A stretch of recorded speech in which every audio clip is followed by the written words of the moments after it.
Right now on Up with KREM, big changes for public safety officers and their families. The new benefits for people killed in the line of duty. Well, now that the rain showers have moved out, we're still dealing with breezy winds. What you need to be prepared for ahead. Shoshone County has a brand new sheriff, and it's the third one in less than a year. It's Wednesday, March 25th. Up with KREM starts now.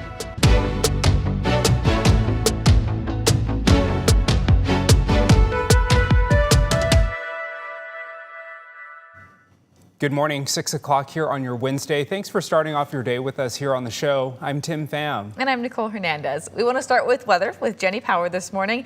Jenny, now that we've gotten past the rain, things looking up for the rest of the week, right? Yeah, that's right. I mean, a little bit breezy at times today, guys, but if you want to get outside, just know that you'll still want the jacket, but peaks of sunshine are in store to make their return for the inland Northwest. So that's kind of the good news and the silver lining. Our current satellite and radar is relatively clear right now. We've seen a few stray showers through the central Idaho panhandle, and you can see in this beautiful live look over Riverfront Park, the sky's starting to lighten in the distance. Our temperatures are pretty mild. We're in the upper 30s right now for Spokane, and we do have our winds picking up a little bit out of the southwest as we speak, near 15 miles per hour sustained. But really what we're going to see with this next system is our winds becoming a little bit more breezy after lunchtime and heading into this afternoon. So just know that that's when we'll see most of those impacts. Now, on top of that, we are seeing the return of some mountain snow, and it's prompted some winter weather advisories for the Cascades. The full details of this, though, in just a few minutes.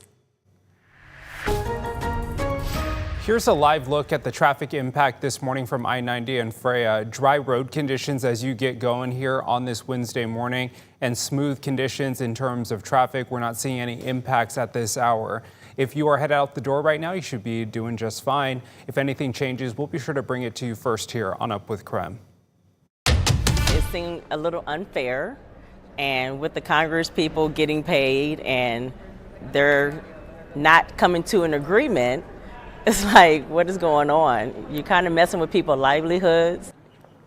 The nearly 6-week-long partial government shutdown is causing headaches for airport travelers and TSA officers working without pay. Now, Senate Republicans are offering up a proposal to end the shutdown. It would fund every part of the Department of Homeland Security except for ICE's enforcement and removal operations. Senate Democrats rejected the deal, though. They say they will propose their own.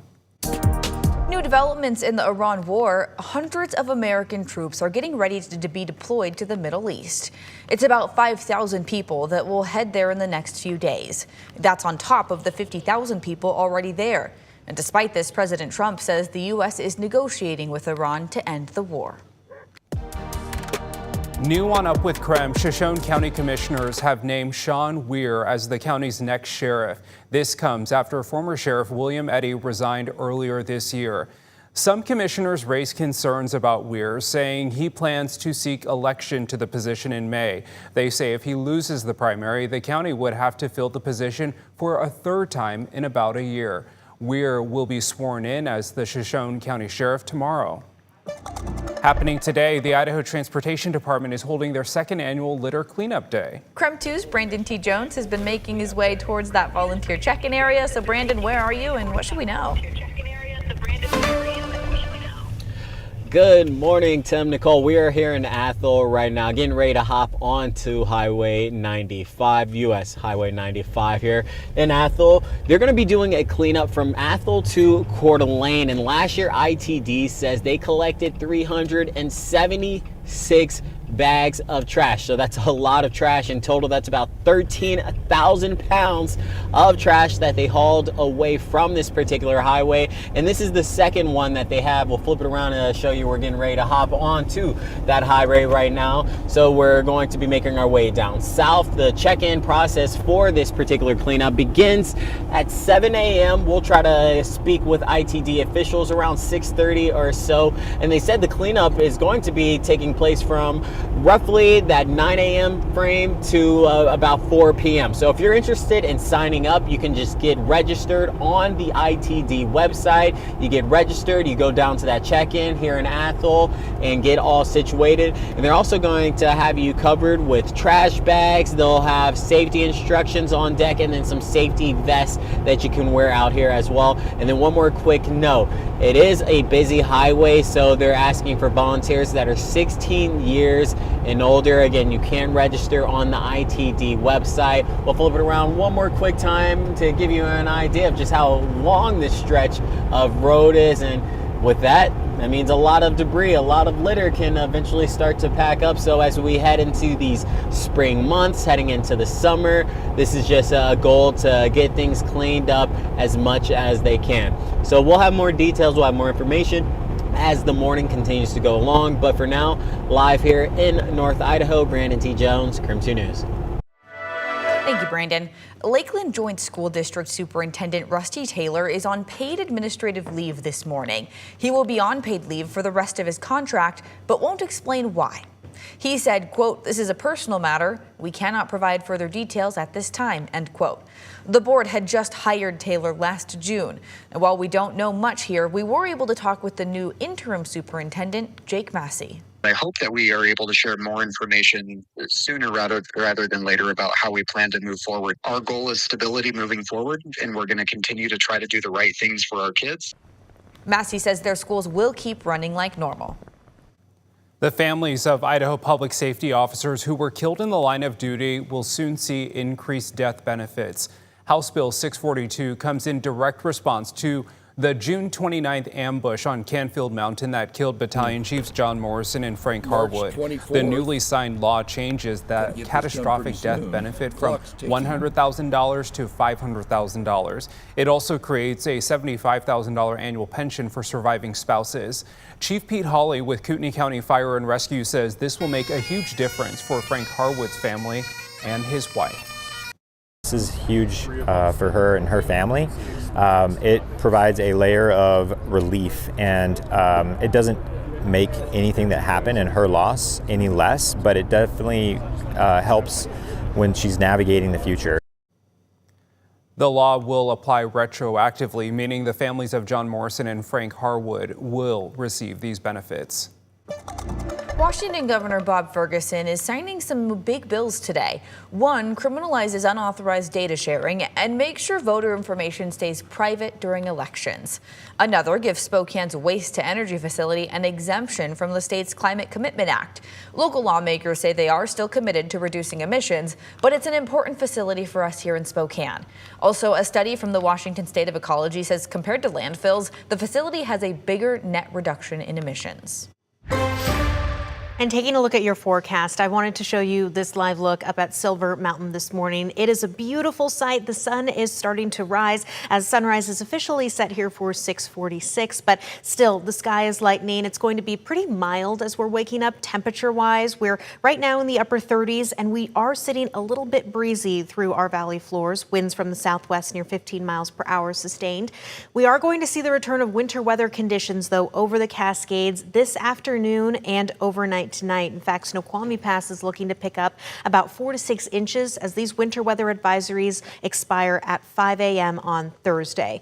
As we move forward, we are going to see some nice breaks of sunshine before partly cloudy skies arrive for us for the inland northwest tonight, and the snow returns up toward those higher elevations.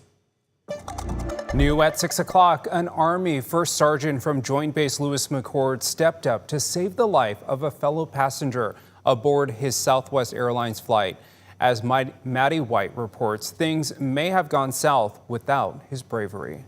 First Sergeant Timmy Turner was in Honolulu last week, laying his father to rest. On Wednesday, he boarded a flight home on Southwest. I was watching a little movie on, When about 2.5 hours into it, and I can kind of see some commotion going on. He says flight attendants discovered a 65-year-old man unconscious in the lavatory. He came over the PA and asked if there were any medical personnel on the flight. Halfway over the Pacific, There was no chance of landing quickly. Immediately, First Sergeant Timmy Turner stepped forward, leveraging his experience in combat medicine and respiratory therapy from the 62nd Medical Brigade here at JBLM. Myself and the other gentleman who was an EMT, we grabbed the gentleman, very confined quarters. His vitals were all over the place. They were not normal. Another passenger on that flight tells King 5 they witnessed, in their words, urgency, the fear among passengers, and the extraordinary professionalism displayed by Turner. Kind of vomited a little bit. Turner had crew give him an AED, an oxygen tank, and an IV. We put him on his side initially, and He says he wasn't sure what the man was suffering from. he's still unconscious, still not responding to anything that we're doing. Does he have a pulse at this point? He has a very faint pulse. He monitored the man's vitals for 3 hours while the pilot could get them to the closest available airport, Oakland. He was still alive. Witnesses say Turner and a nurse braced themselves over the man like a human seatbelt, protecting him through landing as he laid on the cabin floor. They were able to get us direct into a gate where EMS was able to board the aircraft very quickly. A passenger tells King 5 they believe without Turner, that man may not have survived. As for Turner, I picture myself, back in my younger days when, I was a combat medic in the back of a, 113. he says it was a reminder of the value of his years of service. If anything, it just kind of boosted my confidence a little bit more that, at the end of the day, I know that I can save a life if I need to, and hopefully, if others are able to do it, that they have that confidence to do the same thing. Maddie White, King 5 News. The FIFA World Cup is less than 3 months away. So coming up, where you can see the trophy here in the Northwest. But first, from loud noise to stress and even caffeine, we are looking at the common triggers that could be causing that ringing noise in your ears. But first, it's time for your wake-up call. Today, we are celebrating an iconic toy. A little bit later in the show, we'll tell you about it. But first, we want to know, what was your favorite toy growing up? Or maybe you still enjoy it today. Come on, some of us are all just big kids, right? Someone even sent in a photo. Pretty cool there. Someone said their Tonka truck, and now it's an antique.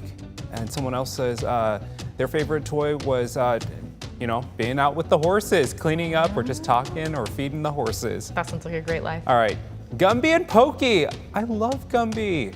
Oh, it was so fun. All right, text us your favorite toy, 509-448-2000.